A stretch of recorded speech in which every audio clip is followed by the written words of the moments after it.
Sean todos y todas bienvenidas, bienvenidos a esta nueva reunión de confirmación donde seguiremos estudiando el culto cristiano en esta maravillosa aventura de reconocer nuestro diálogo, nuestra comunicación con Dios en el culto, hasta que el culto se transforme en una necesidad espiritual para todos, en donde no solamente nos reunimos a repetir, sino a sentir la presencia de Dios vivida en comunidad.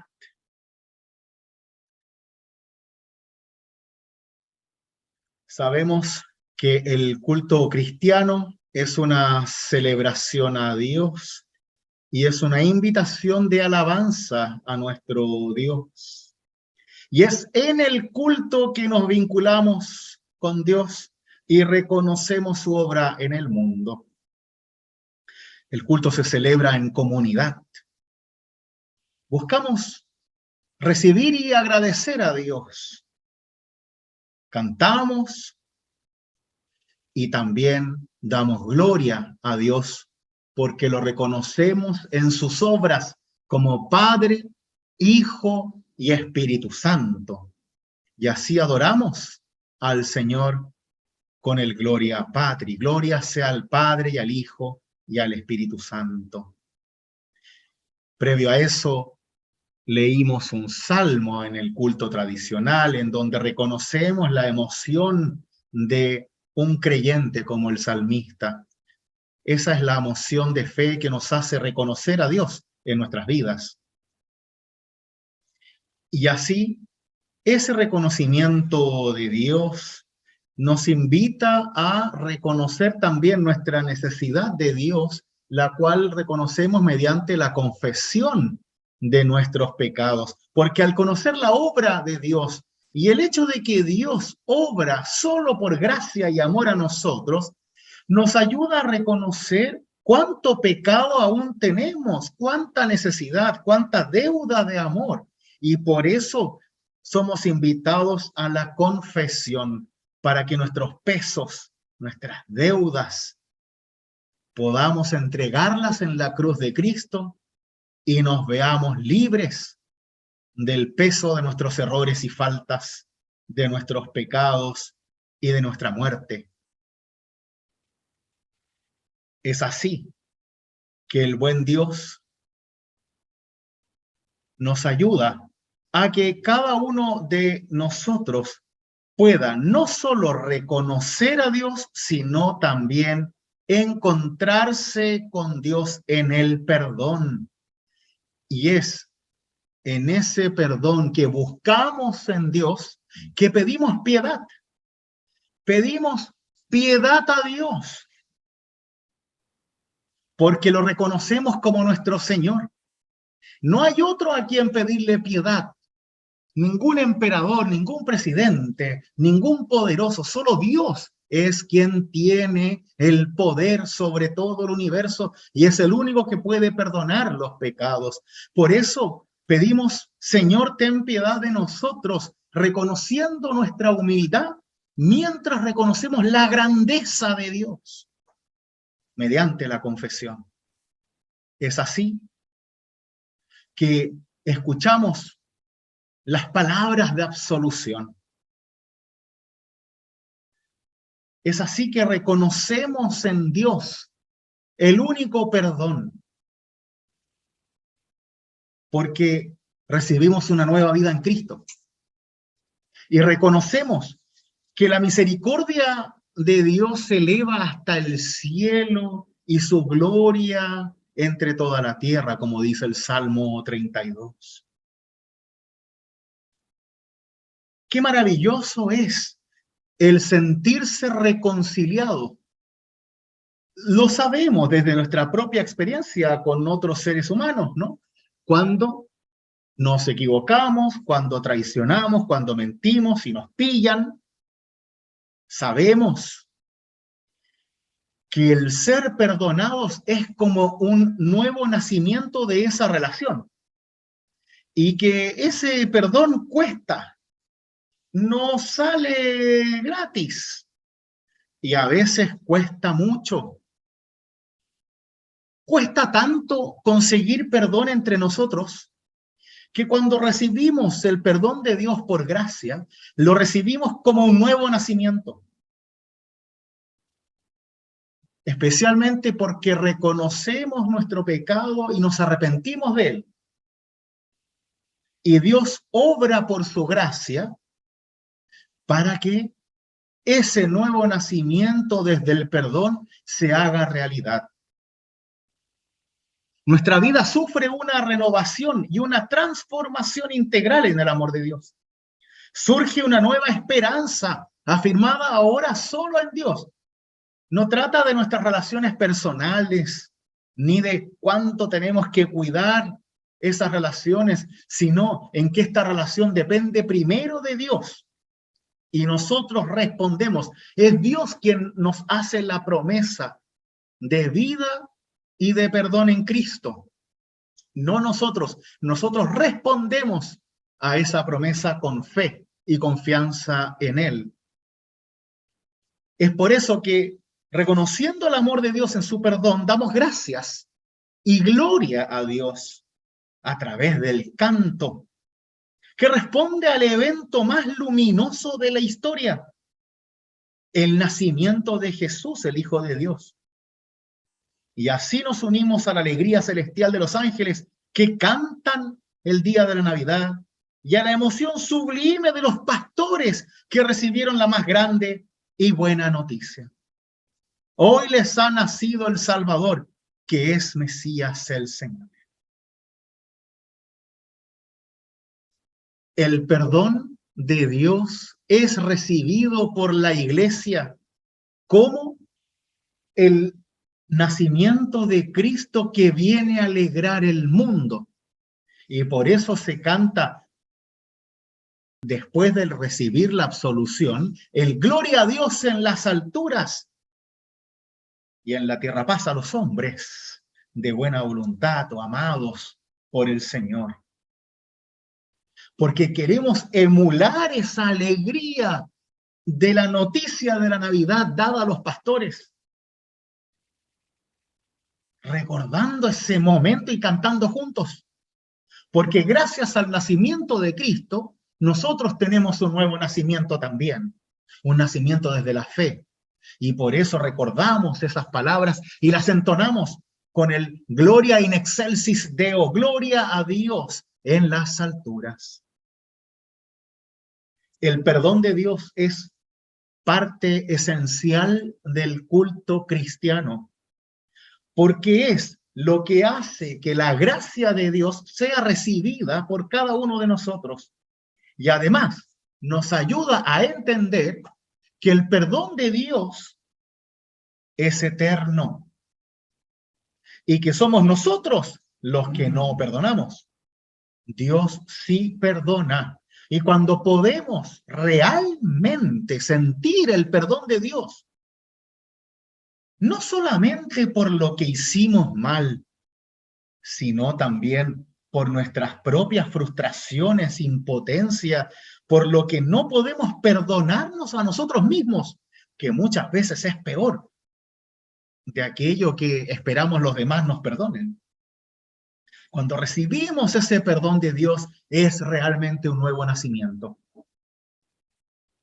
Y es por eso que nos unimos al canto eterno de los ángeles, de los pastores en la Navidad. El perdón es ciertamente algo que solo Dios da, pero que cada uno de nosotros como cristianos podemos comunicar a los demás. Y aquí vemos algo importante que debemos reconocer. En algunas iglesias, el perdón de Dios es dado solo por el sacerdote, quien es el único que ha recibido el orden de ejercer ese perdón, especialmente, por ejemplo, en la Iglesia Católica. Y de hecho, hay algunas liturgias en donde es el sacerdote el que perdona al pueblo de parte de Dios. En cambio, en otras liturgias, es el sacerdote el que comunica el perdón de Dios, que no es nuestro, es de Dios. Por eso, hay una diferencia entre decir, yo los perdono en el nombre del Padre, del Hijo y del Espíritu Santo, a decir,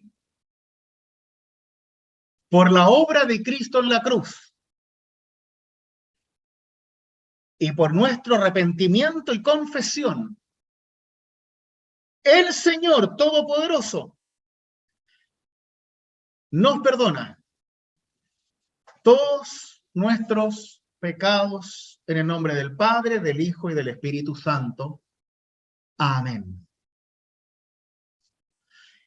En un lado, es la iglesia la que perdona, como vicaria de Cristo.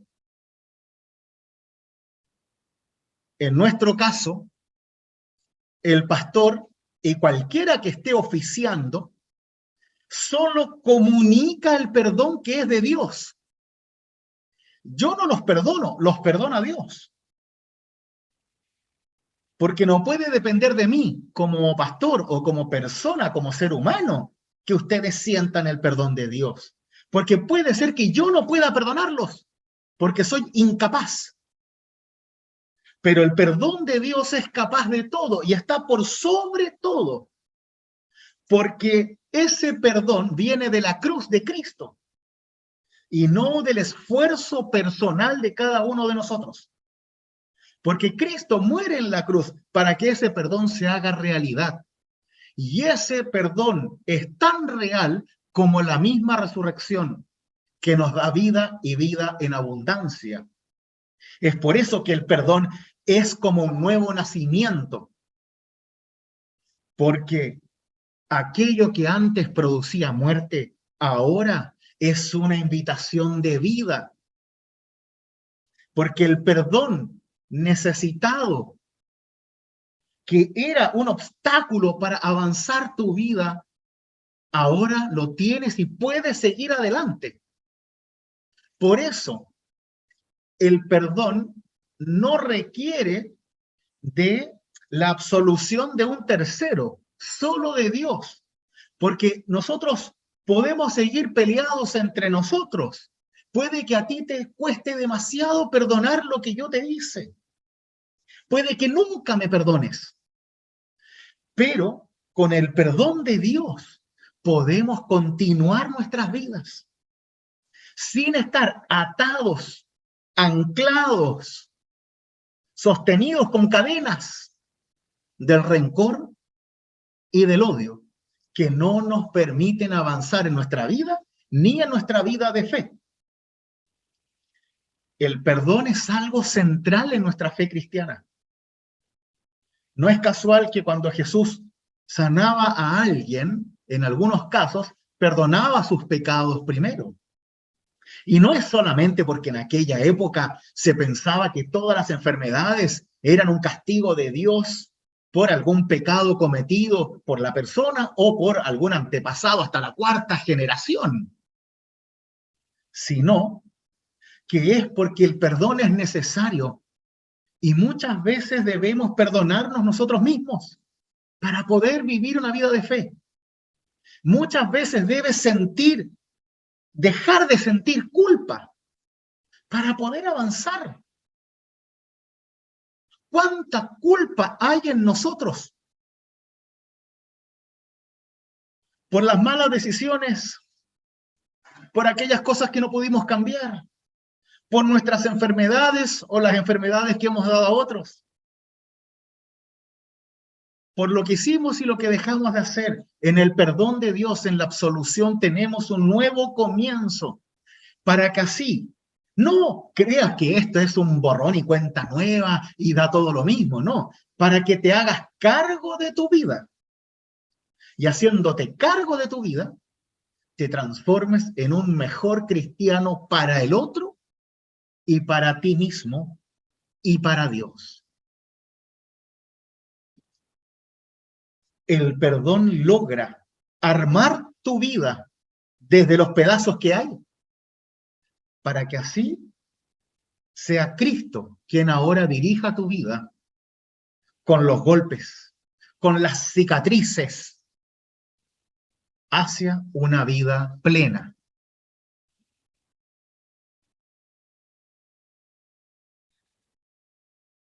Claro, el mismo apóstol Pedro le pregunta a Jesús, bueno, ¿y hasta cuándo perdonamos, no?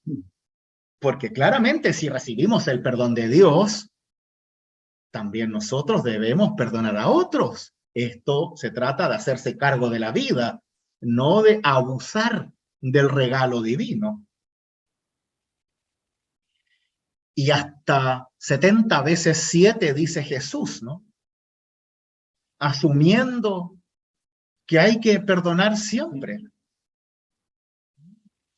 Más aún el número 7, que es el número de la totalidad en la Biblia, el número de la completitud, de aquello que es perfecto. Entonces, ese 70 veces 7 ni siquiera es una multiplicación. Es decir, eternamente en la perfección de Dios. Perdona siempre. ¿Cómo? Pues dejando ir, soltando, que es de la forma en que lo hace Dios. Acá nuestro gran problema es el rencor, porque el rencor es aquello que no me permite dejar mi odio, mi rencor por ti, que no me permite avanzar ni crecer. Y muchas veces sentimos rencor por personas que ni siquiera lo saben o que ni siquiera lo merecen. Otras veces nos han hecho tanto daño que lo único que hacemos es pensar en esa persona que nos ha hecho daño y le terminamos regalando nuestra vida, regalando nuestra libertad, regalando incluso nuestra fe a aquella persona que nos hizo daño. Claro, es fácil decirlo desde afuera, pero uno también lo ha sufrido. Y el perdón, queridos míos, es una decisión formal que uno debe tomar para seguir viviendo, entendiendo que si no lo haces, tu vida quedará detenida en un pozo oscuro de rencor y odio, y en muchas ocasiones por cosas que no puedes cambiar, personas que no vas a poder cambiar o situaciones que ya no tienen cambio. Todos tenemos algo que perdonar. Y ahí es donde se ve nuestra fe. Y ojo, esto no trata de olvidar, hay cosas que no vas a olvidar nunca, pero sí de soltar, romper las cadenas del odio para que no controlen tu vida ni tu fe. Siempre en este tipo de ejemplos no puedo hacer otra cosa que dar un ejemplo personal, porque es algo que me han preguntado siempre, y siempre me lo preguntan en todos lados. Y ¿cómo tú perdonas a la persona que asesinó a tu hermano?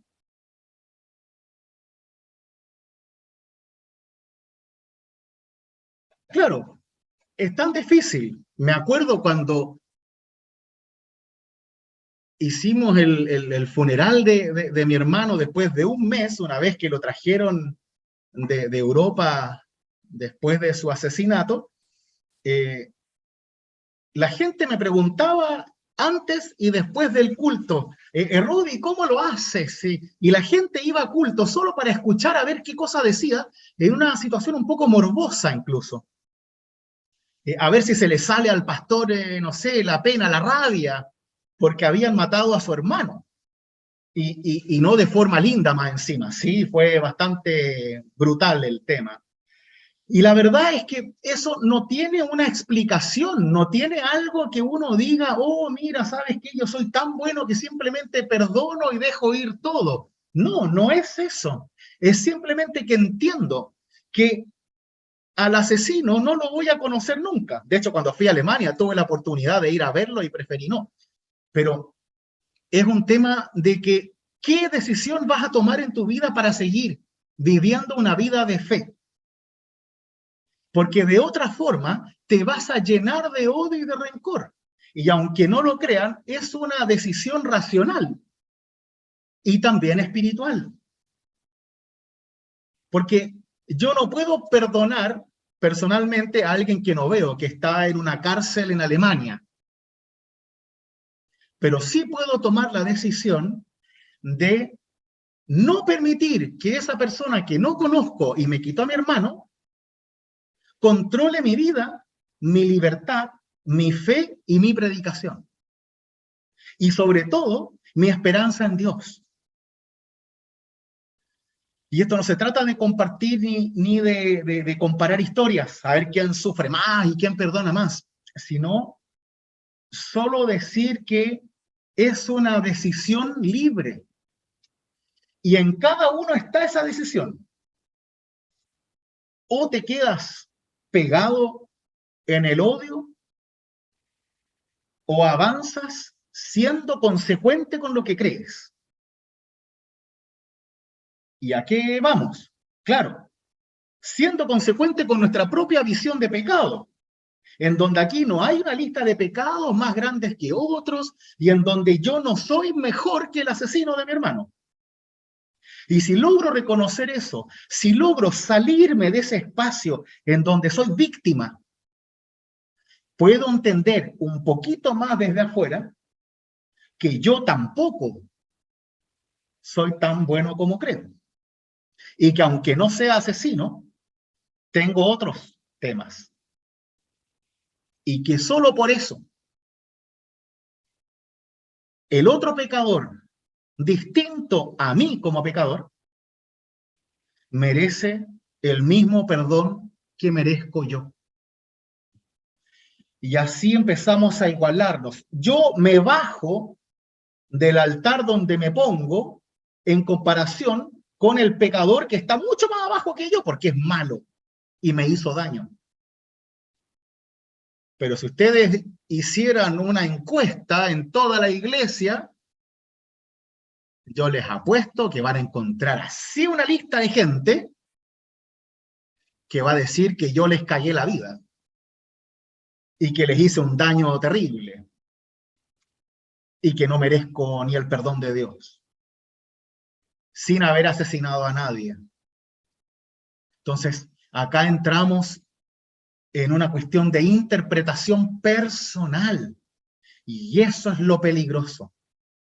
Porque cuando soy víctima del otro, cuando soy víctima del pecador, me transformo en una víctima para la vida. Y eso, queridos míos, detiene la vida. Cuando decido dejar de ser víctima del asesino, del pastor, de los papás, de la pareja, de quien sea, entonces puedo decidir vivir y ser mejor. Mi propia mejor versión. No comparándome con el que es más malo que yo, ni tampoco con San Francisco de Asís, que es mucho mejor que yo, sino encontrar mi propio camino en Dios. Y solo lo puedo encontrar cuando perdono y me perdono. Porque también soy pecador y necesito de Dios de la misma manera que el asesino, el mentiroso, el pecador, como cualquiera de nosotros. ¿Se entiende? Esto es vida real. Y en la vida real no hay tiempo para quedarse llorando por aquello que no podemos cambiar. Sufrimos como todo el mundo, pero trabajamos. Y no somos el ombligo del mundo. Cristo es el ombligo del mundo. Y nosotros nos aferramos a esa cruz para poder tener fuerza y hacerle frente a las necesidades que cada uno tiene, a sus tristezas, a sus desconsuelos, desesperanzas. Por eso acá no importa quién sufrió más. Todos hemos sufrido. No importa quién es más fuerte. No importa quién llora más. No importa quién se demora más en perdonar. Lo importante es que seamos consecuentes con nuestra fe y entreguemos a Cristo nuestros pesos, nuestras cargas, para que Él las transforme en cargas livianas. La carga está. Cada uno de nosotros va a tener que seguir cargando con su error y con los errores que otros han cometido contra uno. Pero Cristo hace que esa carga pese menos, duela menos, para poder seguir, porque de otra forma echamos a perder la misión de Dios, echándonos a perder nosotros mismos. Y razones para estar enojado con el mundo hay miles, miles. Y puedo estar enojado conmigo mismo, con mis papás, con la iglesia, con el pastor, con el hermano, con la hermana, con todo el mundo puedo estar enojado. Y hay tanta gente enojada.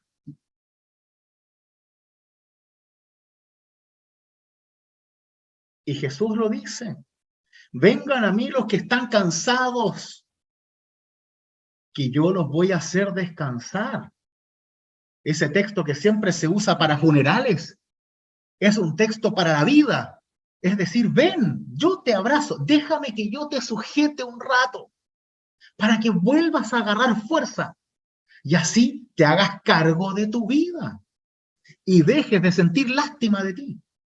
Dejes de vivir como víctima, sino que seas protagonista de tu propia historia y sobre todo de tu propia historia de fe. Todos sufrimos y cada uno lleva mucho dolor en su corazón, muchas pérdidas, muchos engaños, muchas frustraciones e impotencias. Perfecto, no es una competencia. Vivamos. Y cada uno con su carga va y lo ofrece como ofrenda a Dios, solo esperando que Dios cumpla con su promesa de perdonarnos por Cristo y de que nuestras cargas pesadas se puedan hacer livianas. Y así aprendamos a llevar los pesos, los dolores de la vida como cristianos y cristianas aferrados de la cruz de Cristo y no aferrados al rencor, al odio o al qué dirán o a las expectativas nunca cumplidas.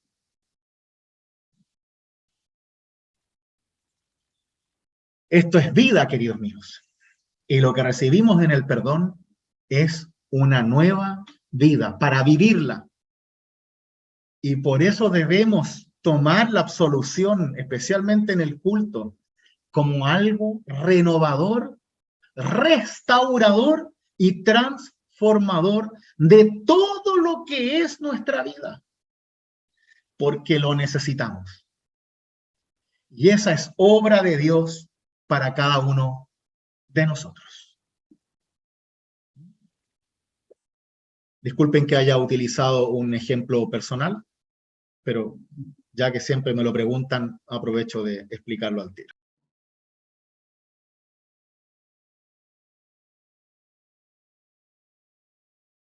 Cantamos gloria a Dios en las alturas como señal de alegría ante el perdón milagroso de Dios. Y qué hermoso es recibir juntos el canto de los ángeles, unirnos a ese canto como los pastores para celebrar ese perdón, ese nacimiento, esa nueva vida. Si se fijan en el gloria durante el culto, yo estoy como pastor mirando a la comunidad, y ustedes están mirando al pastor.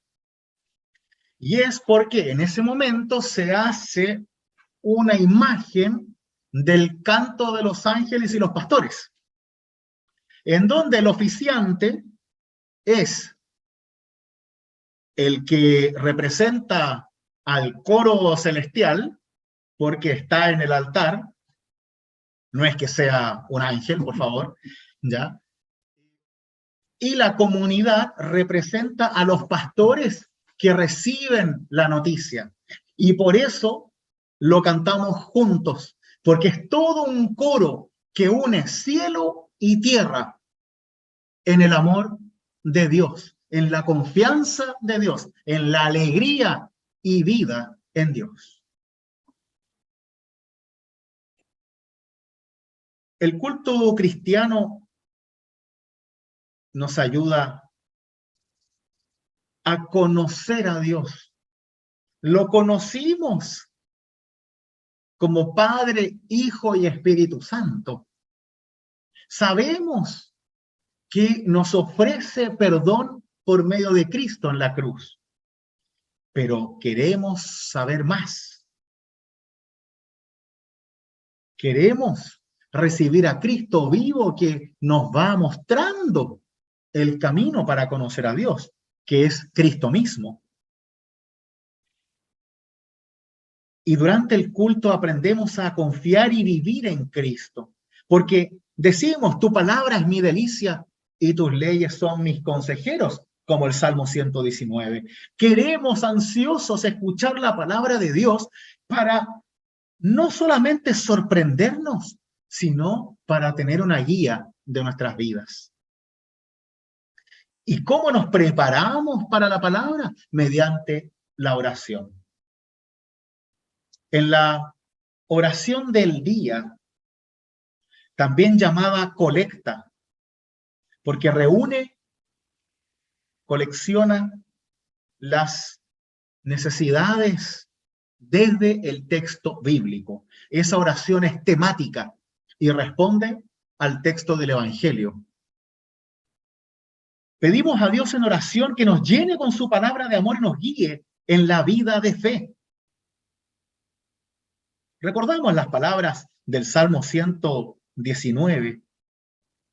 Señor, mi vida está rendida en el polvo y la muerte. Restaura mi vida conforme a tu palabra. Te confesé mi conducta y tú me escuchaste. Enséñame tus mandamientos. Instrúyeme en el camino de tus leyes y yo meditaré tus maravillas. Mi vida llora de tristeza. Consuélame con tu palabra. Apártame del camino de la mentira y dame la gracia de conocer tu ley. Si se fijan, este salmo refiere precisamente a la experiencia que hemos tenido en el culto, en donde desde nuestro reconocimiento del pecado, entendemos que estamos rendidos en el polvo y la muerte como pecadores porque no merecemos el perdón de Dios.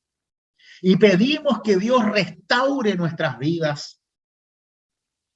Así confesamos nuestros pecados. El Señor nos escucha.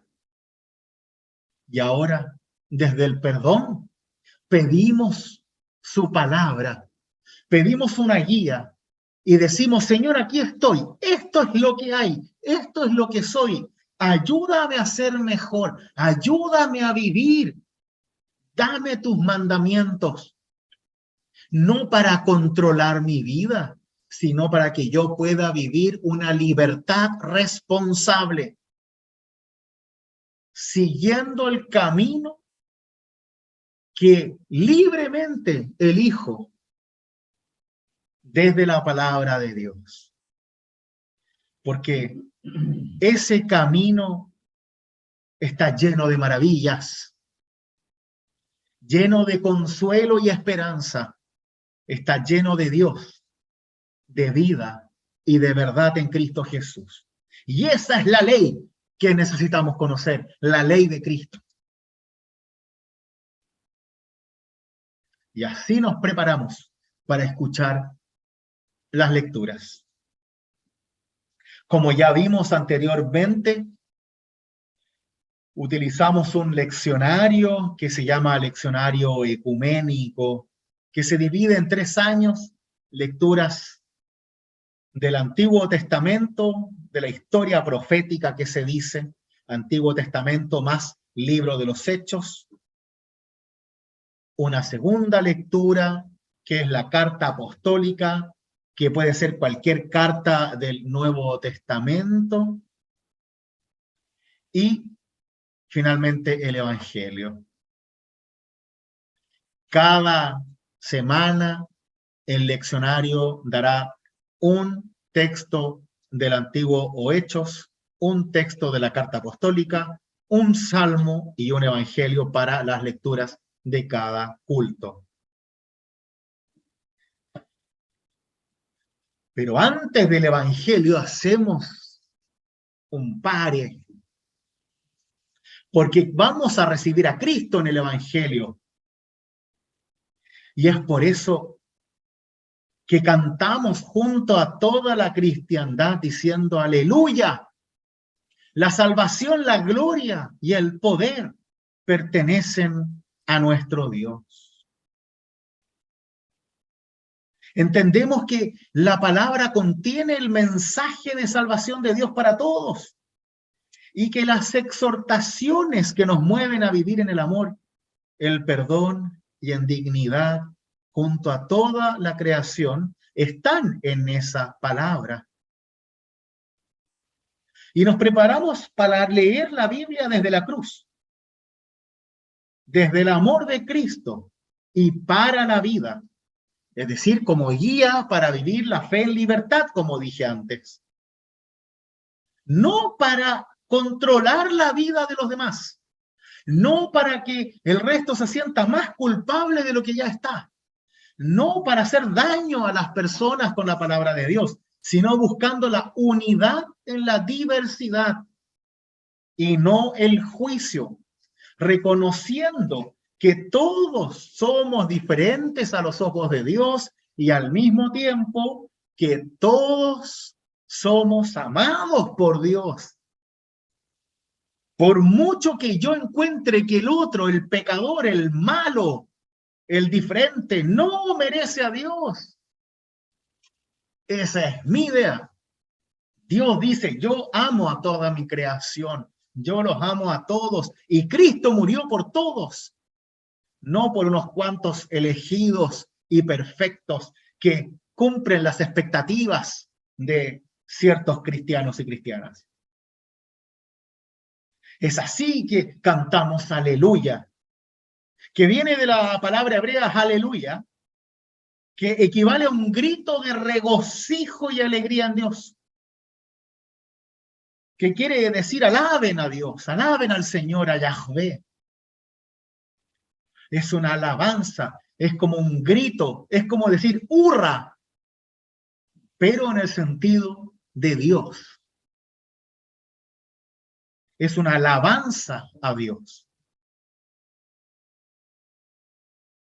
Entendemos que como cristianos necesitamos del culto para recibir a Cristo en la palabra. Porque siempre caemos en tentaciones, en oscuridad. Nos hacemos daño a nosotros y hacemos daño a los demás. Y por ende necesitamos una y otra vez que nos recuerden esa palabra. Para así no perdernos. Para que así no estemos demasiado seguros de todo lo que hacemos. Para que así no nos consideremos mejor que los demás, sino que nos pongamos todos iguales a los ojos de Dios y escuchar la misma palabra de Dios. Así nos dice el mismo Salmo: conservo tu palabra en mi corazón, Señor, para no pecar contra ti. Y está archicomprobado que cuando dejamos la palabra de Dios, también usualmente nos alejamos de Dios. O al menos de sus mandamientos. El problema es que hay tanta gente que utiliza la palabra de Dios para hacer daño, pensando que es lo que Dios quiere, que muchas personas prefieren alejarse de Dios, alejarse de la iglesia, para no sufrir. ¿Quién va a querer ir a la iglesia cuando lo único que encuentra es discriminación? Es lógico que las personas, especialmente en nuestro tiempo, no quieran ir a la iglesia. Si uno ve las noticias, cualquier noticia que vamos a recibir de la iglesia va a ser o algún abuso de algún pastor o sacerdote, o que católicos y evangélicos que se odian a muerte se unen en contra del aborto, en contra del matrimonio igualitario, en contra de algo. Pero para lo único que se unen es en contra de algo, no es para alabar a Dios, es para ir en contra de algo, en una supuesta apología, defensa de Dios. No se unen para ayudar a los pobres, se unen para ir en contra de grupos que uno podrá estar a favor o no, aceptar o no, pero el mensaje es: me uno con mi archienemigo, porque lo son, solo para ir en contra de algo, que es como si fuera una especie de demonio, como si el divorcio, el aborto o la homosexualidad fuera a ser el fin del mundo, y cada vez que ha pasado algo, siempre lo será. Es cosa de escuchar las predicaciones, por ejemplo, de algunos sacerdotes y pastores norteamericanos en el siglo XVIII, cuando discutían sobre los esclavos, de cómo se decía que si los negros o personas de color dejaban de ser esclavos, ellos iban a tomar el mundo e iban a ser como una especie de animales que iban a comerse a los blancos. Lo mismo sucedió con la ley de divorcio, que decían que la familia se iba a echar a perder y todo eso. Y aquí seguimos, con las mismas familias malas y buenas de antes.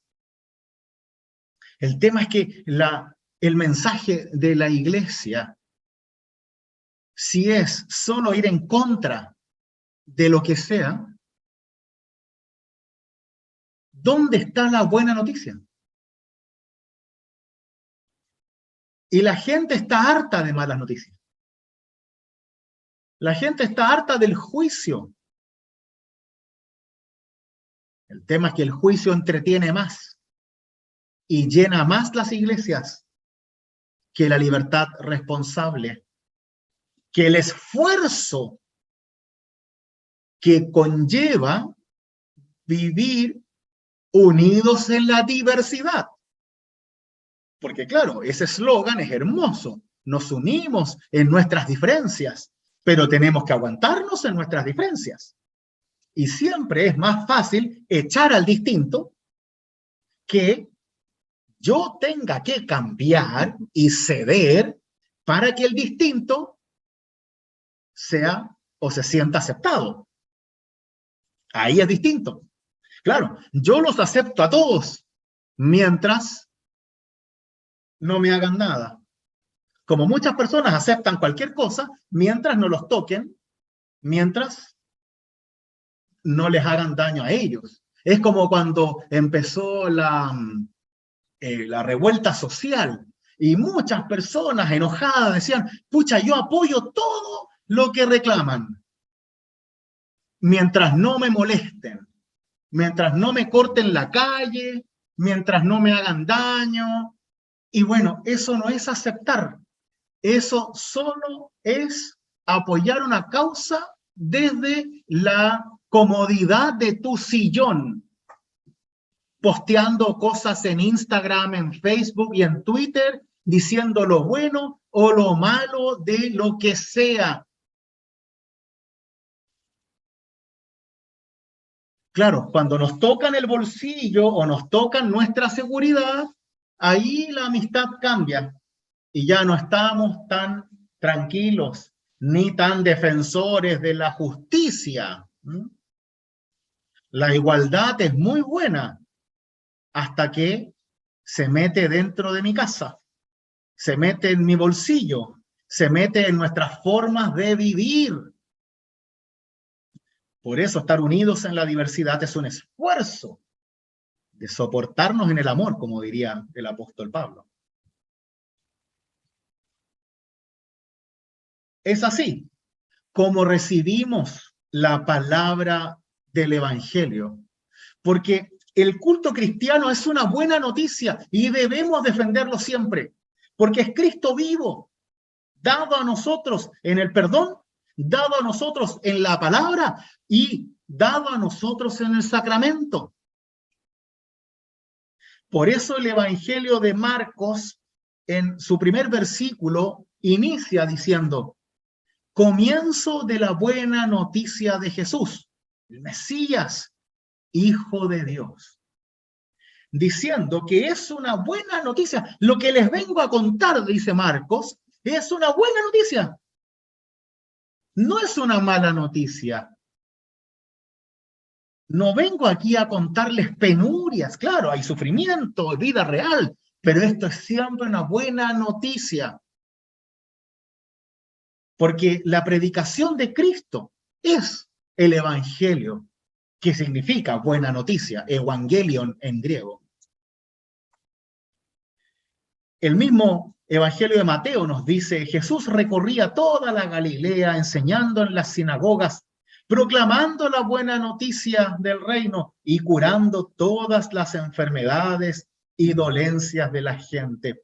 La proclamación, la predicación de la buena noticia del reino de Dios, es decir, que Dios está aquí con nosotros, gobernando nuestras vidas hacia una libertad en Dios, se transmite no solamente con palabras, sino también con obras, porque Jesús curaba a las personas.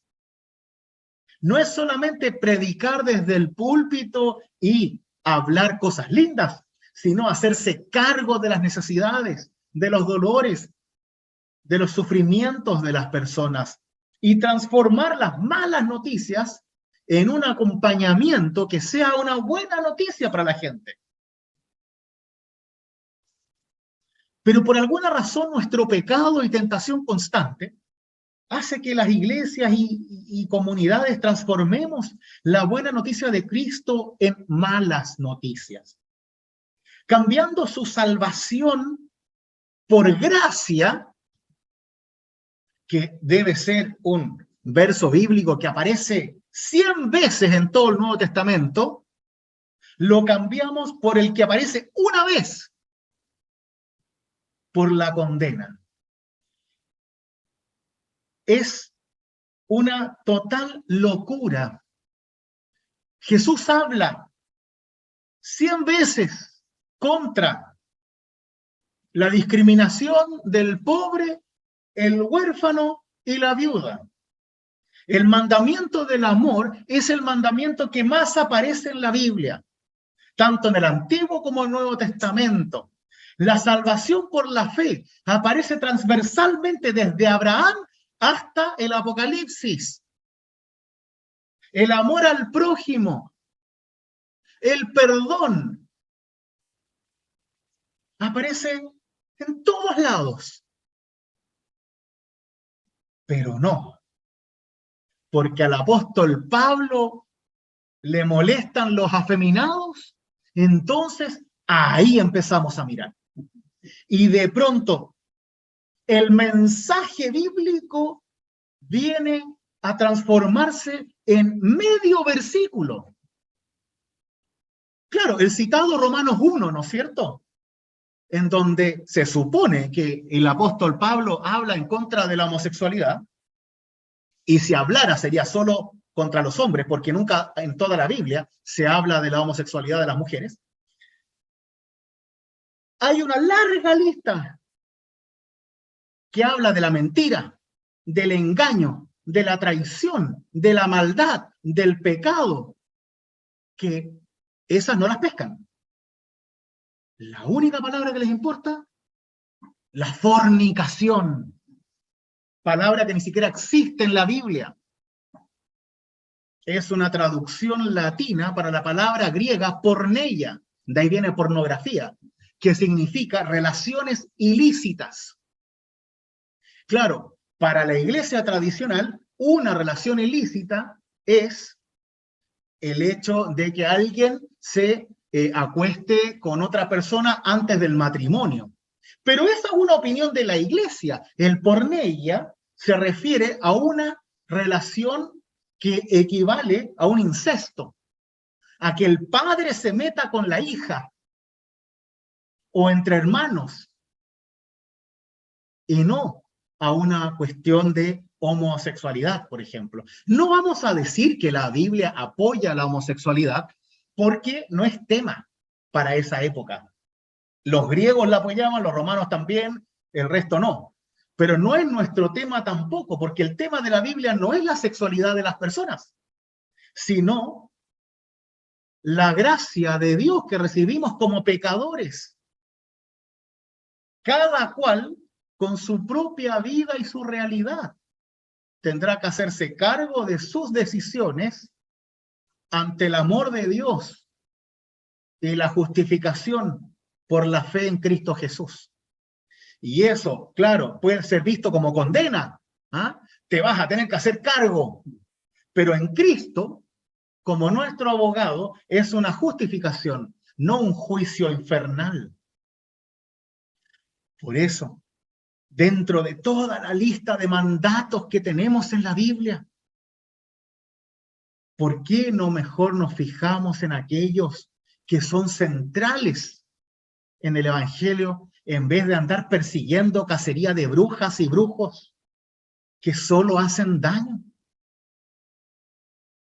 A la larga, se trata de vivir la fe en libertad.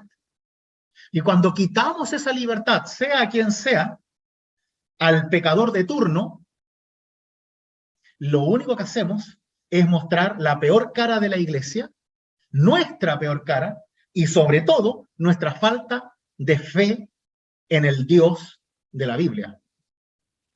En el Dios que está dispuesto a morir por el pecador, aunque aborrezca el pecado, como dicen muchos. Ese es el Dios que tenemos que predicar, no el Dios que se transforma en un espejo de mi propia discriminación.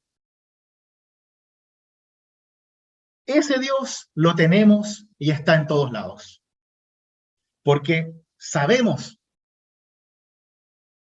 y lo sabemos, que hay un versículo bíblico para todo.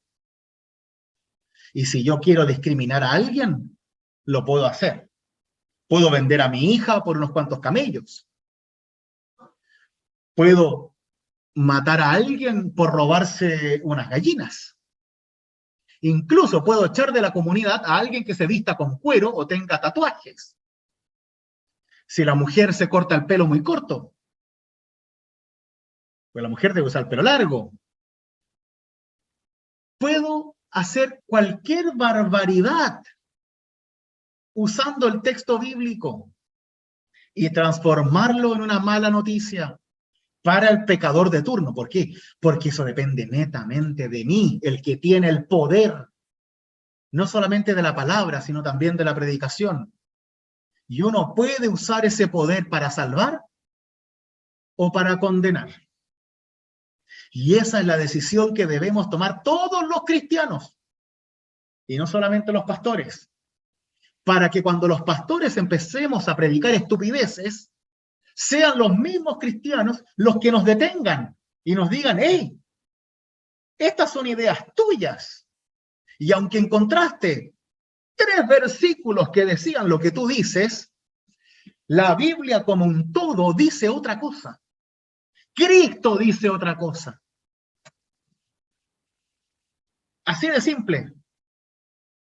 Por eso, uno nunca puede caer en la versotrayeta, como se dice, en la guerra de versos. Porque no se trata de que yo tenga la razón y tú no, o viceversa. Se trata de entender que hay un marco para toda la Biblia que está cruzada transversalmente por la cruz de Cristo. Y todas nuestras dudas, todas nuestras ofensas, toda nuestra discriminación está puesta bajo esa cruz de Cristo. Y es con los ojos, con los lentes de la cruz, que yo pienso en ustedes. Y veo lo que me gusta y lo que no, y lo que deseo condenar y lo que no.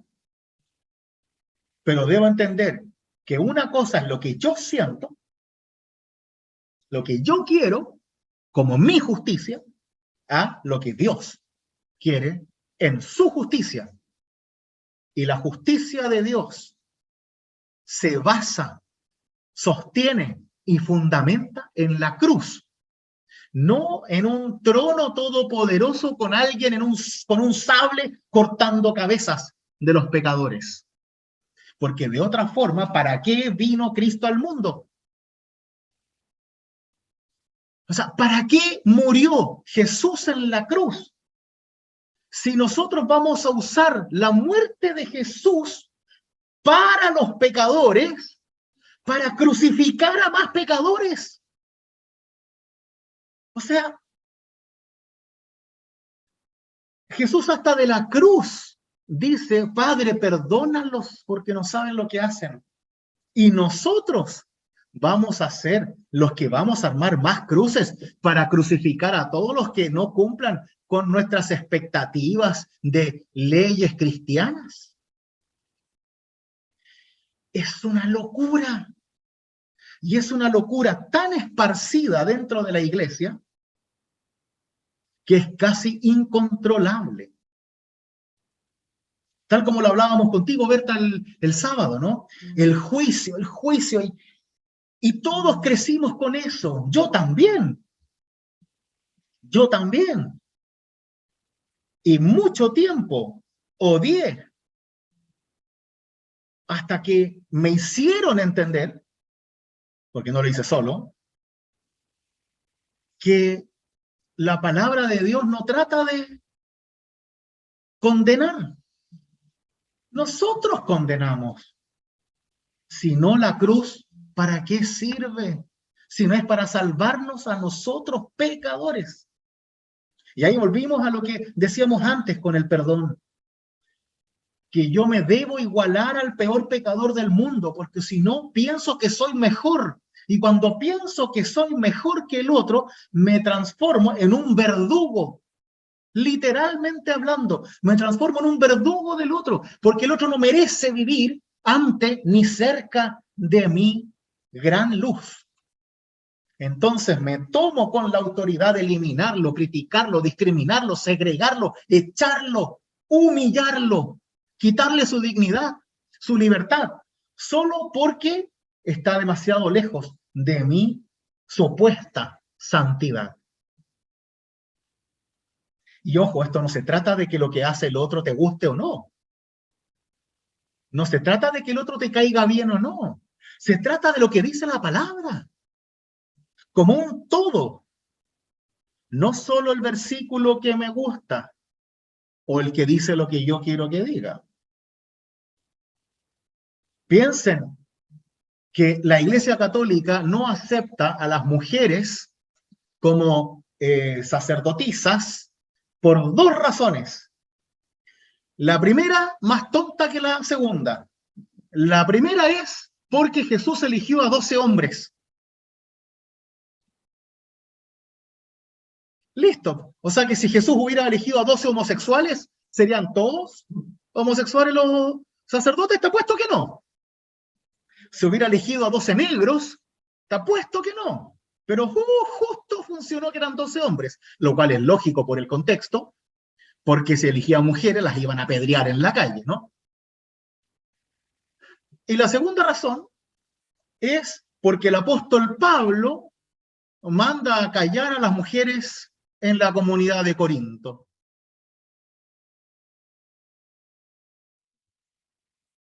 Porque Pablo, una vez, mandó a callar a las mujeres.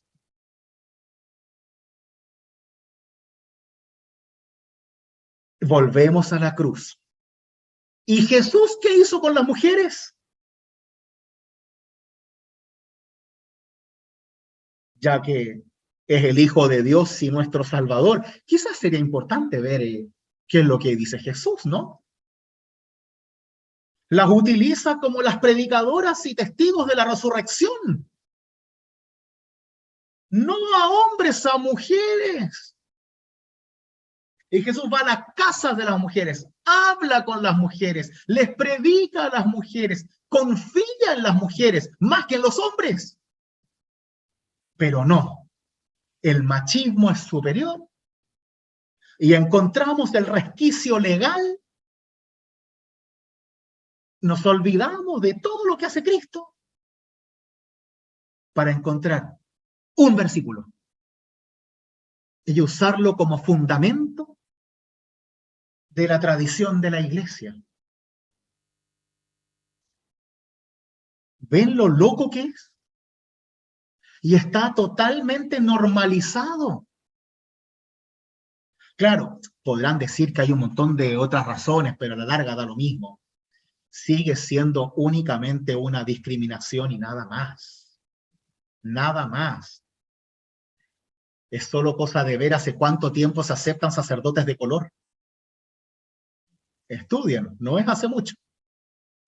Es solo discriminación. Con el color que quieran y el versículo que quieran. Y si se dan cuenta, cada vez que se ejerce una segregación o una condena hacia otro ser humano, casi siempre se hace lejos de Cristo, lejos del Evangelio. Usan obviamente el Antiguo Testamento o las cartas de Pablo, pero ahí el Evangelio se mete bajo tierra, porque ahí está el perdón y la liberación. Ahí está la salvación por la fe. Entonces es mejor dejar a Cristo a un lado y quedarnos con el profeta que apoya nuestra discriminación.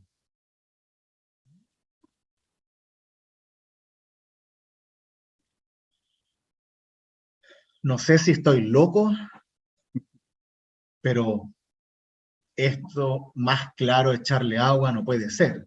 Y podríamos tirar 1000 versículos en la mesa, no tiene sentido. La gran pregunta es, ¿Cristo murió también por el pecador? ¿Cristo hizo diferencias entre nosotros? ¿Cristo a alguien le dijo, oye, tú no eres indigno de hacer tal cosa? ¿No juntó Cristo en la última cena a los pecadores y se dio a sí mismo a ellos? ¿No juntó al que lo iba a traicionar? ¿No juntó al cobrador de impuestos? ¿No juntó al que lo negó 3 veces con las mujeres? Pero nosotros queremos sacar al pecador de la mesa, porque creemos que es menos digno que nosotros.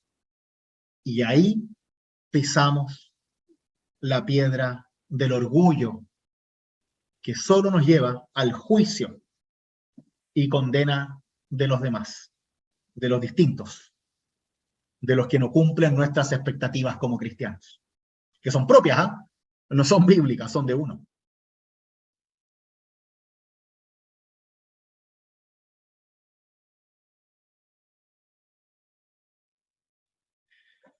Es por eso que siempre debemos recordar este texto de Juan. Sí, Dios amó tanto al mundo que entregó a su Hijo único para que todo el que cree en Él no muera, sino que tenga vida eterna. Porque Dios no envió a su Hijo para juzgar al mundo, sino para que el mundo se salve por Él. Podemos leer el capítulo entero y no hay peros, no hay comas, no hay solo sí, pero, aunque cumpliendo algo, no. Dios ama, Dios se entrega, Dios regala la salvación por la fe, no porque seamos blancos, ni rubios, ni heterosexuales, o super hombres o mujeres. Y justo arriba les puse en Juan 6, la obra de Dios es que ustedes crean en aquel que le ha enviado. Esa es la obra de Dios. Y le preguntan en ese capítulo a Jesús, ¿no? ¿Qué hacemos? ¿Cuáles son las obras de Dios? Y Jesús les dice, la obra de Dios es que ustedes crean, que confíen. Las otras obras, los mandamientos, son para poder vivir en paz entre nosotros y no destruirnos, no matar, no mentir, no quedarse o codiciar la pareja del otro. Esos son para la vida comunitaria, no son para ganar la salvación. Obvio que tenemos que seguir los mandamientos para bien, no para ganar una salvación que es de Dios y que Cristo la logra en la cruz, no nosotros con nuestras obras discriminadoras. Es así que la palabra conduce a la predicación. Y esa predicación es para la fe. No para la condena, para la fe.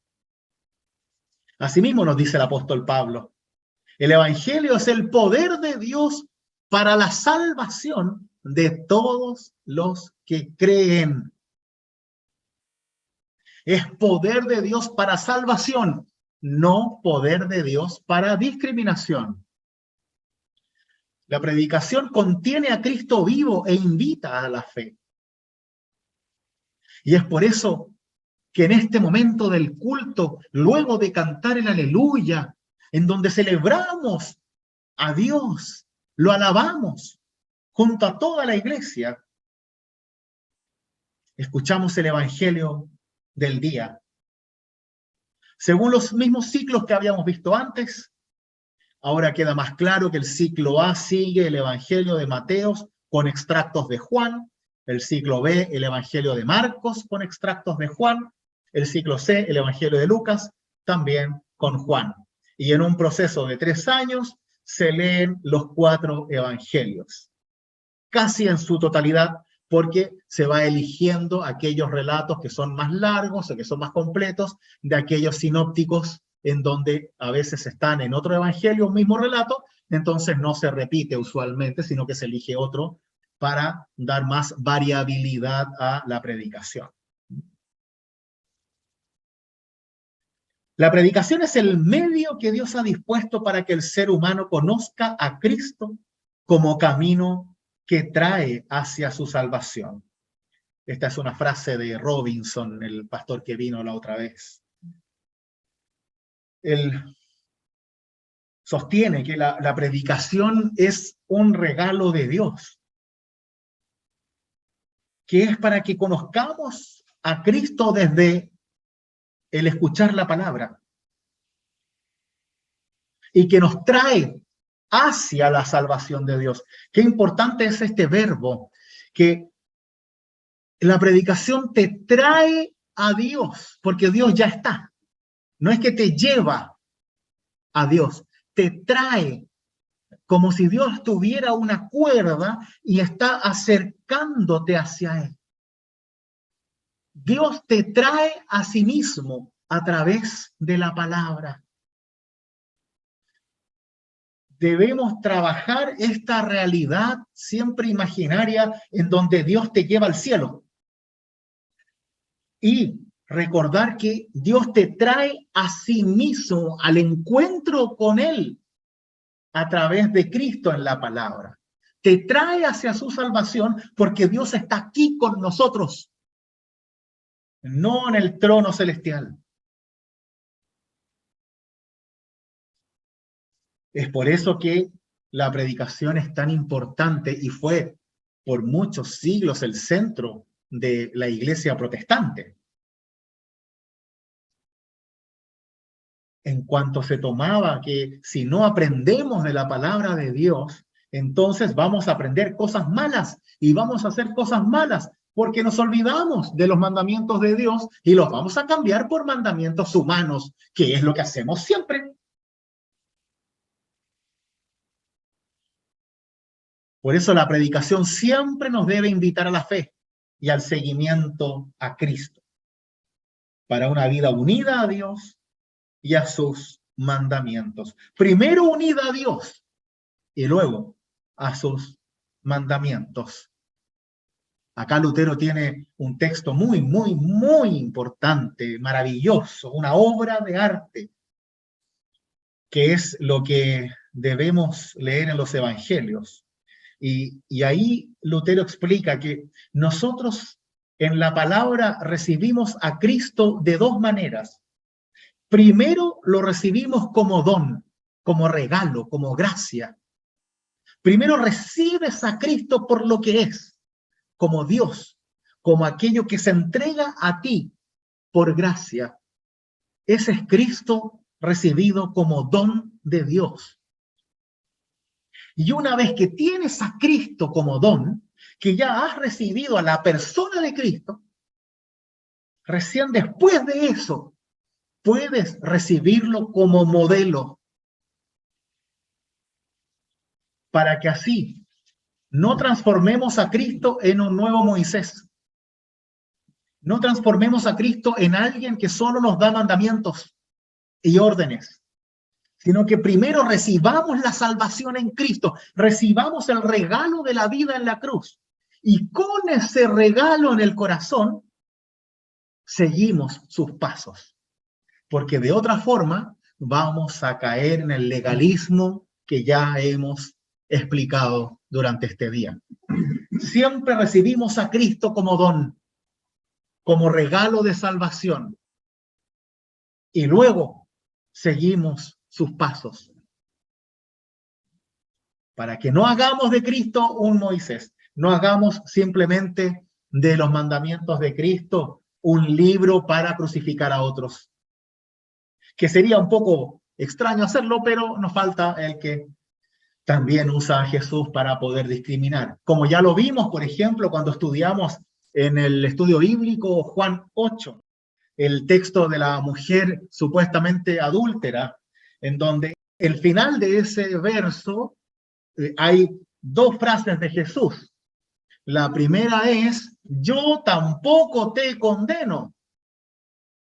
Y la segunda es, vete y no peques más. Claro, cuando uno quiere discriminar, el mensaje de Juan 8 va a ser, vete y no peques más, maldita pecadora. Ese es el mensaje. No puedes volver a pecar. Cuando en realidad el mensaje es, yo no te condeno, que es algo que Jesús dice por lo menos 10 veces en el Evangelio de Juan, que él no condena, no lo dice solamente ahí, lo dice a lo largo de todo el Evangelio. Pero claro, es más fácil centrarse en que Jesús le pide a la mujer adúltera, prostituta, mala, pecadora, que no peque más, como si eso fuera posible. Como si alguien le pudiera pedir a otra persona que no peque más. Como si yo les dijera a ustedes ya, como Jesús dice, no pequen más, ahora ustedes no pequen más y se acabó. ¿Acaso no van a pecar más? Van a hacer otros pecados a lo más. Pero Jesús no viene a condenar. Por eso la predicación es tan importante y especialmente para el apóstol Pablo, que se dedicó a esto toda su vida. Él dice que es tan importante la predicación que la fe nace por el oír la predicación. Y la predicación se realiza en la palabra de Cristo. Incluso llega a decir que por escuchar la palabra nace la fe. Así de importante es la predicación. Bien, es importante destacar que, no lo puse ahí, pero que cualquier persona puede predicar la palabra. Si bien los pastores ordenados, es decir, que hemos recibido el orden de predicar la palabra y administrar los sacramentos, somos los indicados y elegidos para esta labor, cualquier cristiano preparado puede predicar la palabra también. ¿Sí? Es importante que los cargos en la iglesia no son santos, como se suele aceptar en la religiosidad popular, como si uno tuviera un don especial para predicar. Es Dios el que habla a través de Cristo en la predicación, y a veces uno solo interrumpe a Cristo con sus tonteras y sus pecados. Pero todos podemos predicar la palabra de Dios, porque predicarlo Hola, es algo Rodolfo. natural. Cuénteme. Buenas tardes. Respecto de la predicación, bueno, se dice que Lutero fue una de las personas que más predicó en su momento, ¿cierto? Y fue el que sacó un poco el concepto de conocer a Dios hacia las calles. ¿Por qué hay algunas iglesias evangélicas que predican en la calle? ¿Cuál es el origen de eso? ¿Y por qué eso se ve como que va hoy día en retroceso? Ya no se ve tan habitualmente como antes. A ver, primero que nada, Hice varias preguntas en realidad. está bien, está bien. La primera, o sea, la predicación primitiva, como llamamos en los primeros siglos, se hacía en la calle porque era la usanza común de entonces, en donde las personas se juntaban en las plazas a escuchar al filósofo de turno y en las afueras de ciertos edificios también. El apóstol Pablo, cuando predica, no inventa la predicación en la plaza, sino que simplemente hace lo que la gente hacía. Ahora sí, difiero de lo que tú sostienes sobre Lutero. Nunca he escuchado que Lutero predicó en la calle. De hecho, Lutero no me lo imagino predicando en la calle, para nada, porque Lutero era muy, muy tradicional, y especialmente tradicional en lo litúrgico, por lo cual dudo que, salvo que haya sido necesario, él haya preferido predicar en la calle que en la iglesia. Más que nada por la tradición misma, no por una razón tan teológica, sino práctica, porque para eso está el púlpito. De hecho, en todos los cuadros que aparece Lutero predicando, elaborados por Cranach y otros artistas, Lutero siempre está predicando desde el púlpito, ni siquiera abajo como plantea la película de Lutero, como si caminara por ahí desordenadamente. Así que yo creo que ahí el púlpito es, salvo que no lo sepa, no lo va a dejar nunca Lutero.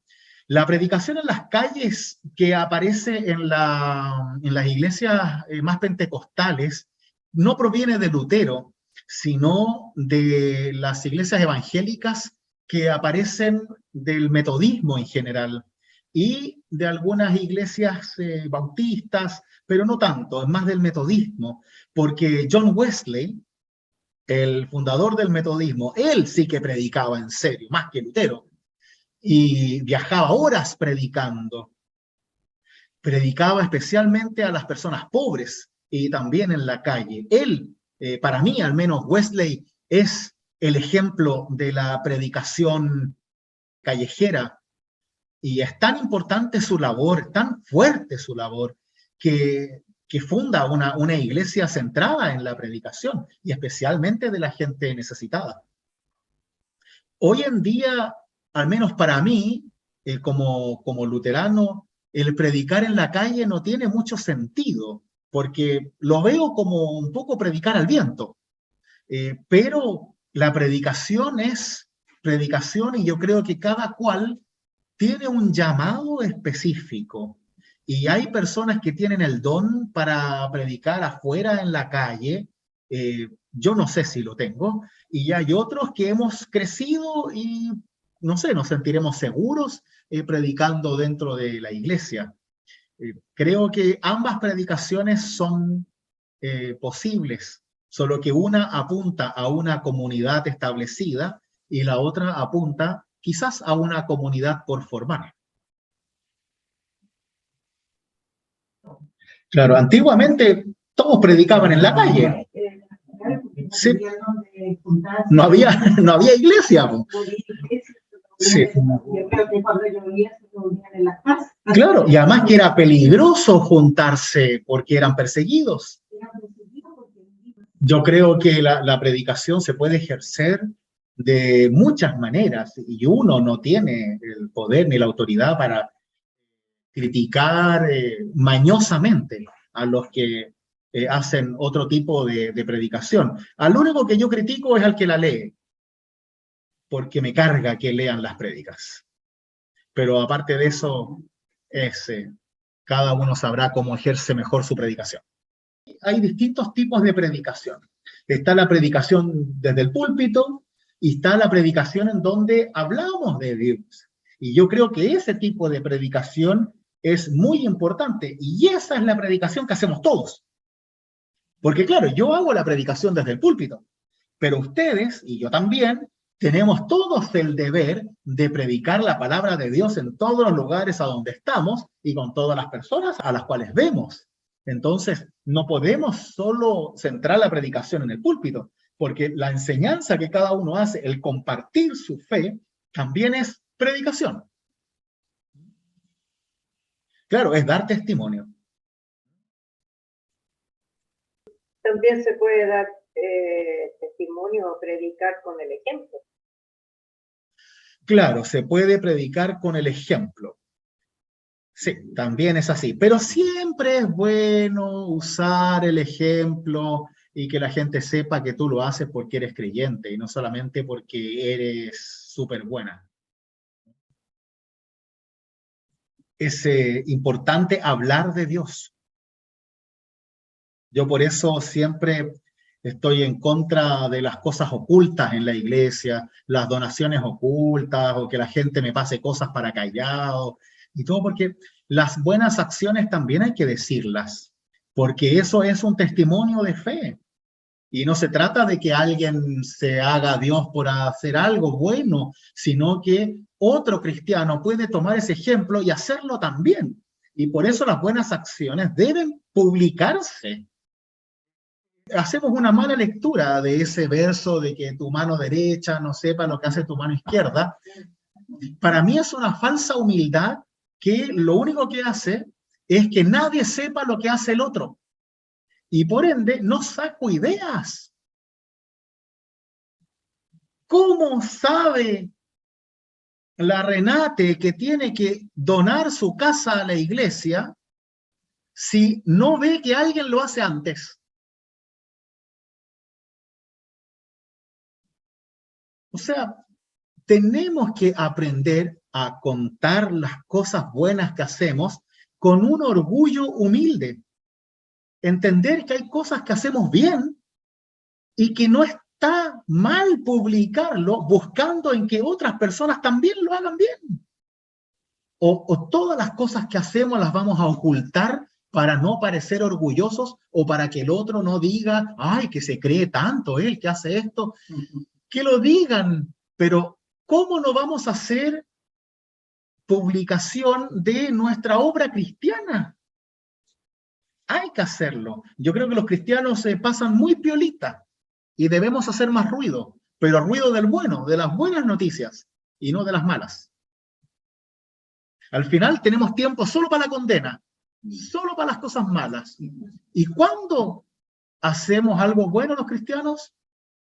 Tenemos que esperar a Sor Teresa de Calcuta salvando a personas en la India para tener algún ejemplo bueno, o nosotros también podemos hacer cosas buenas que la gente puede saber para bien, para que sea una buena noticia. Yo creo que no debemos tener tanta humildad para esas cosas porque eso evita la misión. Y a la larga lo que la gente sabe es que los cristianos somos flojos, aburridos y condenadores. Ese es el mensaje que la gente reciba hasta que nosotros demos un mensaje distinto, hasta que nosotros transformemos nuevamente las malas noticias en buenas noticias de Cristo, no mías, de Cristo para el mundo. Bien, si no hay más por el momento, lo dejamos hasta aquí. Cualquier otra duda, por supuesto que me escriben, mándenme mensajes y dialogamos. ningún problema, yo feliz. Así que lo que necesiten, aquí estamos.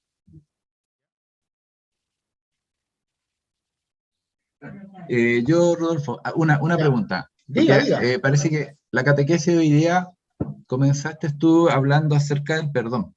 Y me queda una duda si el perdón en la Iglesia Luterana es un sacramento. O sea, la confesión en la Iglesia Católica es un sacramento. Pero la confesión lleva también, está relacionada con el tema del perdón. Entonces, sí, yo quería saber eso, y también es porque, o sea, la necesidad de sentirse, de sentirse pecador y que te lleva al perdón, es una necesidad de renovación o algo así, no sé. O sea, yo lo siento así, un poco así, no sé. Si no tengo culpa, ¿qué hago aquí? Ah, ya, vas con eso. Yo creo que la misma palabra de Dios es la que nos va enseñando nuestra necesidad de Dios y nuestras culpas para que precisamente nos hagamos cargo de ellos. Y por eso mismo uno llega al culto y tiene tiempo para pensar en lo que realmente ha hecho.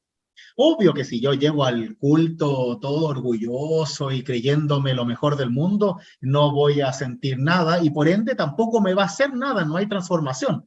La única forma en que haya transformación es que yo necesite el perdón de Dios. Lo necesite ansiosamente porque me reconozco necesitado de Dios.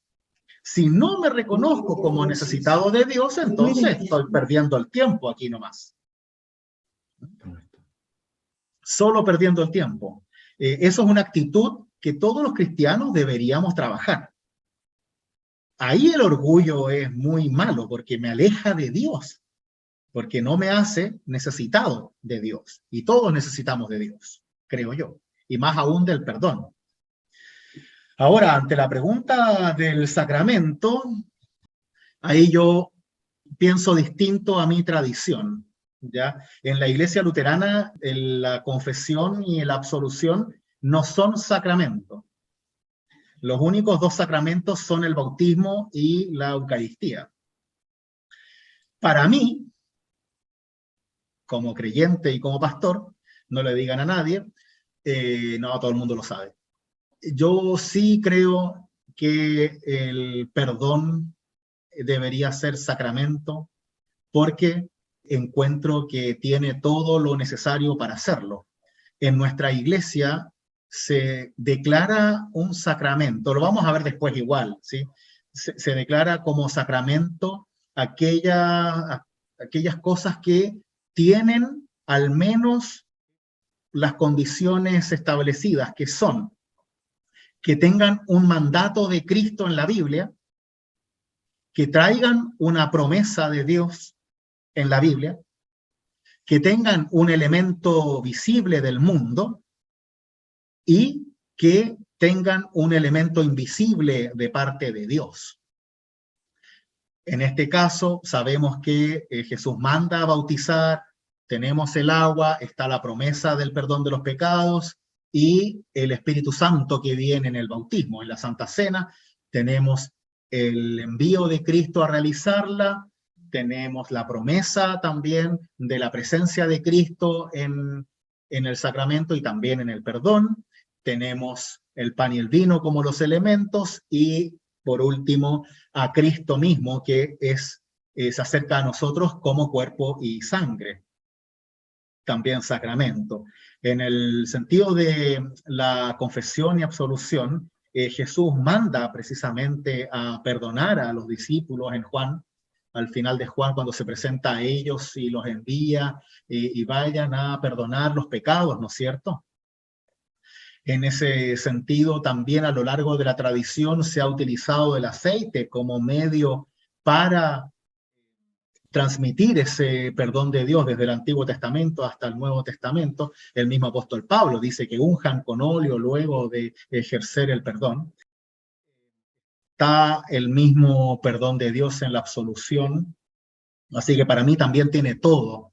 El problema es que en la época de la Reforma había mucho problema en cuanto a los dogmas de la iglesia, y el ayudante de Lutero, que era Felipe Melanchthon, sí creía que la confesión era un sacramento. Lutero también, pero después se dio vuelta la chaqueta y a la larga quedó como que era solo un rito de la iglesia.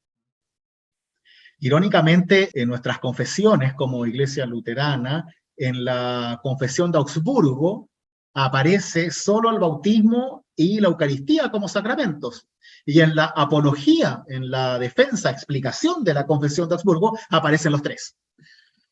Así que, pero hay gente que se saca los ojos con estas cosas. Yo creo que la confesión es muy, muy, muy importante y siempre insto a tomarla muy en serio. Okay. Gracias, Rodolfo. Nos quedó más claro, mucho más claro. Bueno, cualquier cosa, pregunte nomás. Sí, esto no funciona sin la introspección de cada uno. Tal como escuchábamos antes, si no hay una necesidad del perdón, entonces tu arrepentimiento no vale nada. Si no hay un trabajo sobre ese arrepentimiento para que tu vida sea mejor y también la vida de los demás, entonces no sirve el perdón en ti. Pero este proceso lo hacemos de a poco, día a día, vamos aprendiendo. Y lo más importante es conocerse a sí mismo. Por eso es tan importante hacer terapia, de verdad, no con el pastor, con el psicólogo. Porque así uno logra conocerse a sí mismo, conoce sus propios demonios, sus oscuridades, sus trancas, sus traumas, y especialmente ese dolor de estómago que te da cuando ves algo que te molesta o a alguien que te molesta, ¿no? Y todos lo tenemos. Exacto. Y hay que aprender a reconocerlo, ese sentimiento de inseguridad, ese sentimiento de rencor o de miedo ante el que es diferente. Y todos tenemos algo de eso. Cada uno tiene a su personaje de discriminación. Y hemos crecido con eso. Quizás algunos mejorados, pero todos tenemos a alguien, ¿ah? Todos tenemos a alguien, ya sea por vestimenta, ya sea por sexualidad, ya sea por sus errores. Pero siempre todos tenemos a alguien de turno para discriminar, porque fuimos educados de alguna forma. Por ejemplo, a mí me pasa, siendo autocrítico, con los punk. ¿Los qué? Los punk. Punkis. Claro, claro. Que personalmente los veo en la calle, un grupito de 5 personas con el pelo azul y que se gastaron mucha plata en gomina para dejárselo para arriba y todo eso. Y es como, no entiendo cómo echan su vida ahí por la borda por estar pidiendo plata en la calle en vez de hacer algo mejor. Pero claro, esta frase que yo dije en 30 segundos tiene como 5 juicios en ella. Uno la dice abiertamente, sí, claro, pero ¿qué hice? Fue decir que no aprovechan su vida, fue decir que se gastan la plata en tonteras, fue decir que son raros, o sea, automáticamente los juzgué de mala forma porque me sale solo, porque también soy pecador y tengo que trabajarlo, pero sale tan fácil que uno piensa que en realidad lo que uno está diciendo está bien, porque son flojos, son tontos, son malos, etc. ¿Y por qué? Porque no aprovechan su vida como yo lo hago. Y una vez que yo comparo, automáticamente el otro va a ser más malo, ¿no? Y eso nos pasa a todos. Por eso hay que escucharse. Y ese sentimiento en el estómago que da cuando juzgo, hay que reconocerlo para tratar de alejarse y entender, a ver, ¿por qué estoy pensando esto? ¿Por qué me creo superior? Quizás lo sea, pero ¿es eso lo que Dios espera de mí? ¿O seré que estoy equivocado y aprovechan su vida y son más felices que yo? O sea, siempre tenemos que aprender a detener ese juicio, porque pucha, que es fácil hacerlo y hacerlo con todos, con Sí, todos. demasiado fácil. Así que tenemos una buena tarea. Por eso es tan importante la confesión, porque es en la confesión el momento en donde me dedico a mí y realmente me dedico a pensar, ¿estoy haciendo las cosas bien o soy un pelmazo que solo se miente a sí mismo y que no hace nada por nadie? ¿Realmente valgo la pena? ¿Realmente hago algo o en realidad no hago nada? Y solo canto. Es muy importante la confesión para así que en el perdón de Dios encontremos de verdad una transformación de nuestras vidas. Bien, entonces lo dejamos hasta aquí y les invito a hacer una oración final, de modo que podamos ya quedar en las manos de Dios. Oremos.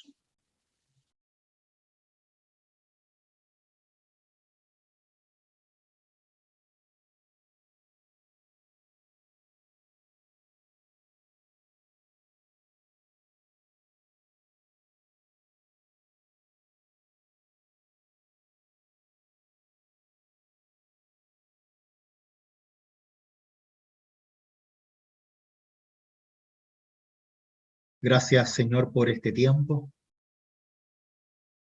Gracias porque podemos aprender de ti, hacerlo juntos y poder centrarnos en aquello que es lo que tú nos muestras, aquello que nos acerca a tu cruz de vida y nos da tu perdón.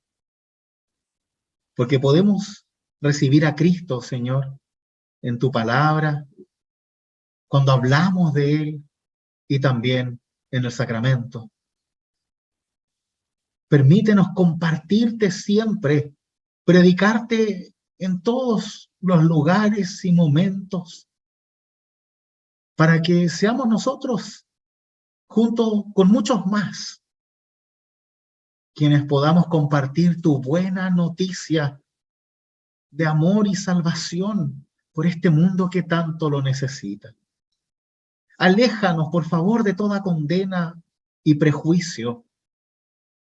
Haznos buenos hermanos y hermanas, que nos exhortemos mutuamente cuando veamos el pecado del otro y que lo hagamos con amor, para que juntos podamos ser transformados por ti, sin que nadie se sienta superior al otro, sino todos necesitados de perdón, todos necesitados de ti, todos necesitados de Cristo. Quédate ahora con nosotros e inspíranos en esta semana hasta que nos volvamos a encontrar hablando de ti y recibiendo tus dones y bendición. Todo esto te lo pedimos sabiendo que tú nos amas con aquellas palabras que tu Hijo nos enseñó. Padre nuestro que estás en los cielos, santificado sea tu nombre. Venga a nosotros tu reino. Hágase tu voluntad, así en la tierra como en el cielo. El pan nuestro de cada día, dánoslo hoy, y perdona nuestras deudas, así como nosotros perdonamos a nuestros deudores. Y no nos dejes caer en la tentación, mas líbranos del mal, porque tuyo es el reino, el poder y la gloria, por los siglos de los siglos. Amén. Que la bendición de Dios, que es Padre, Hijo y Espíritu Santo, los conserve en la fe ahora y siempre. Amén. Muy bien, queridos míos, ha sido un placer una vez más. Próxima semana vamos a empezar a estudiar el credo. Así que ahí vamos a detenernos un poco para que vengan con paciencia. Porque lo que hacemos en este curso es que a través de la explicación del culto, vemos todos los temas que tienen que ver con la iglesia. Vimos el perdón, vimos la predicación, ahora vamos a estudiar el credo, después vamos a estudiar la oración, después estudiamos los sacramentos. Así que todo aparece aquí mismo en el culto. Así que se nos viene duro. Próxima semana, coman bien, porque vamos a empezar a hablar de teología. ¿Ah? Ya me voy a poner más durito ahora. Ya se acabó la salita rosada, como dicen en Argentina, y vamos a entrar a la universidad. Buenísimo. Muchas gracias. Gracias Un abrazo, cuídense mucho. Gracias. Un abrazo para todos. Muchas gracias. Chao. Chao a todos, Chao, cuídense. chao. Adiós.